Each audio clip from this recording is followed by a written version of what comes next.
Օրակարգի առաջի հարցով պետք է ընտրենք հանձնաժողովի նախագահի տեղակալ, ուզում եմ բոլորին տեղեկացնել, որ հանձնաժողովի նախագահի նախկին տեղակալ Լուսինե Բադալյանը որոշում է կայացնել թողնել այդ պաշտոնը, ուզում եմ շնորհակալություն հայտնել տիկին Բադալյանին այդ պաշտոնում կատարած աշխատանքի համար եւ հուսալ, որ նույն տրամաբանությամբ կշարունակենք աշխատանքը արդեն որպես հանձնաժողովի անդամի որպես հանձնաժողովի անդամ եւ հաշվի առնելով, որ այդ պաշտոնը քաղաքացիական պայմանագիր խմբակցությանն է վերապահված, քաղաքացիական պայմանագիր խմբակցությունը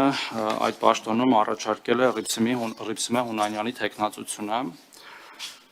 ով կրկին մեր հանձնաժողովի անդամ է, բոլորդ շատ լավ ճանաչում եք, առաջարկում եմ, եթե տիկին Հունանյանը ասելիք ունի հանձնաժողովին եւ քանի որ նաեւ հեռարձակվում ենք մեր ժողովրդին, խոսք ասի, եթե հարցեր կլինեն նրան տանք հարցեր, եթե ելույթներ կլինեն ելույթներ ունենանք ու քվեարկենք, խնդրեմ տիկին Հունանյան։